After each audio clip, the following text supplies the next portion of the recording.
Os professores estão em greve de novo. E eles estão apanhando pra cacete de novo.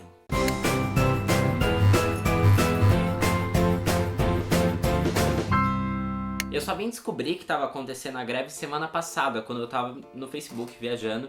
E aí eu vi um vídeo de uma professora e ela tava com a cara toda esburacada, machucada. E aí eu cliquei pra ver e ela tava falando assim: eu sou professora há 23 anos. E é isso que eu ganho, é isso que eu mereço por formar pessoas, sabe? Por ajudar, é isso que eu mereço. E ela tava, tipo, desesperada.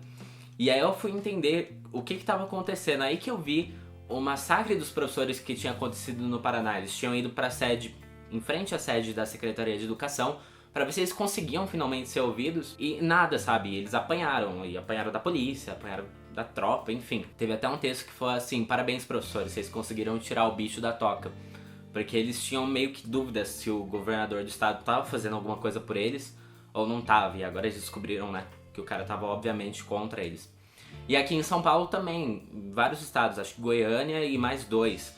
Talvez agora sejam mais estados, talvez eles tenham se juntado. E eles estão de greve não é de agora. Não foi tipo agora maio, foi de março, dia 13 de março a greve começou oficialmente. E eu não tinha visto nenhuma notícia, nenhum destaque. Eu acesso a Folha diariamente pra ver o horóscopo e também pra ver as notícias importantes. E não tinha nada sobre professores, porque se tivesse eu com certeza teria visto. Eu estudei em escola pública durante todo o ensino fundamental e durante todo o ensino médio. E pra mim greve não é nenhuma novidade, assim. Eu acho que eu já decorei as pautas da greve. E aí eu fui procurar informações quando eu descobri que tava acontecendo tudo isso. E vi uma entrevista que o Alckmin tinha dado sobre a greve, falando que não era legítima. E aí ele falou mais ou menos assim: todo ano é a mesma novela, eles entram em greve e não é legítima. Só que é legítima sim, porque o trabalho deles tem um monte de problemas. Se a gente começar a enumerar, tem o problema do salário, que quem não sabe, né, quem não vive a realidade da escola pública não sabe. Mas um professor, ele ganha muito menos do que outros profissionais de servidores públicos que têm a mesma formação que ele.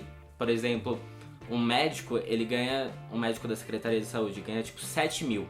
Um sargento militar, que o sargento precisa de concurso, essas coisas, ganha 5 mil, 4 mil, alguma coisa assim.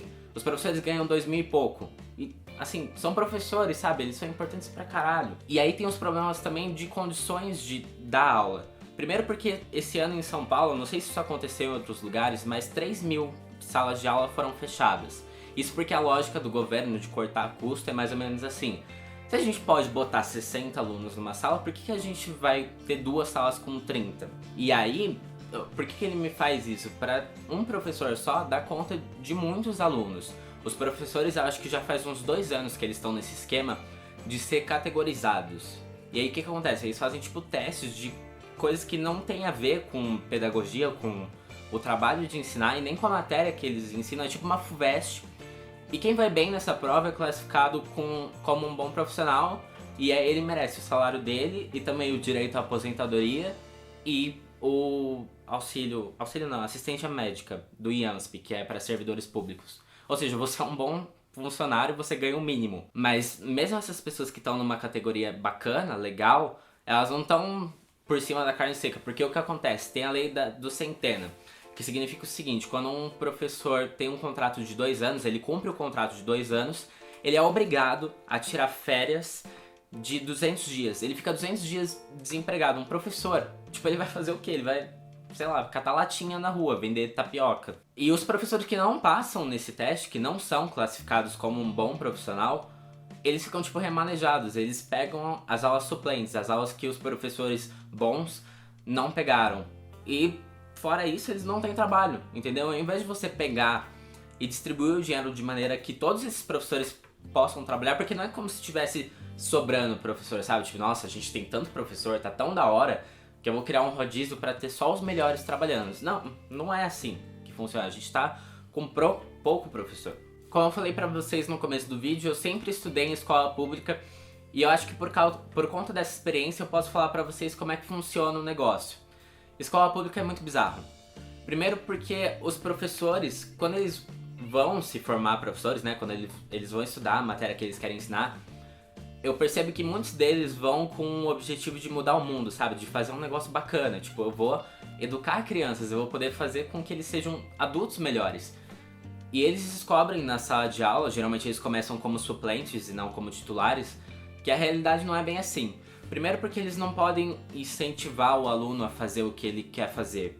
Tipo, eles têm um conteúdo que a Secretaria de Educação passa pra eles e eles são presos àquilo. Eles precisam passar aqueles conteúdos que são discutidos geralmente no período das férias de janeiro. E isso é muito chato, porque os professores não podem criar, eles não podem, sabe, pensar em maneiras novas, em maneiras que envolvam tecnologia, por exemplo, para poder conversar com os alunos. E aí, por conta dele ficar lá 50 minutos falando e falando e falando, e os alunos já estão tipo, ó... De manhã a galera tá com sono, de tarde a galera tá com calor, quer fazer outras coisas, sabe? Imagina, 50 alunos numa sala de aula, na minha tinha 45, entre 45 e 50. E o professor lá falando, e você anotando. É claro que os alunos ficam entediados, ficam irritados por estar nessa situação, querendo sair, querendo, sabe, pensar em outras coisas, sabe? E os professores também gostariam de estar trabalhando de outra maneira, não é bacana, eles ficam sem voz, eles ficam irritados, tentando prender a atenção. Eu sempre ouvi os meus professores falando assim, eu preciso que vocês calem a boca porque aqui é 1 contra 50, eu não posso com vocês, eu realmente não posso. E aí, o que acontece? Esse tipo de situação, repetindo ano por ano, faz com que existam professores como aqueles que sentam na frente da sala de aula e falam assim, vocês querem conversar? Podem conversar, o meu salário vai cair no final do mês mesmo, eu não vou me estressar. Porque os professores que tentam, eles se estressam e acabam desenvolvendo uma série de problemas, tá? Eu tinha vários professores que tomavam remédios, tomavam fluoxetina, que é um estimulante, antidepressivo e tal, pra eles conseguirem aguentar o dia seguinte, sabe? Eles saíam da escola exaustos e drogados e querendo deitar, sabe? Isso fora o tempo que eles passam não na sala de aula, mas corrigindo trabalho, corrigindo prova e conversando com alunos, porque geralmente professor de escola estadual lida com pessoas que moram em comunidades mais afastadas, mais periféricas. Geralmente essas pessoas têm vários problemas domésticos. É um pai que bate na mãe, sei lá, pai que abusa da irmã, sabe? Tem uns negócios muito bizarros. E essas pessoas já têm vidas difíceis e elas enfrentam uma situação muito difícil na escola também.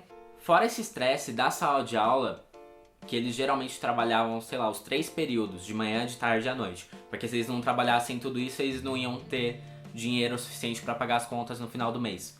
Ainda tem o trabalho fora da da sala de aula, que é de corrigir trabalho, de corrigir prova.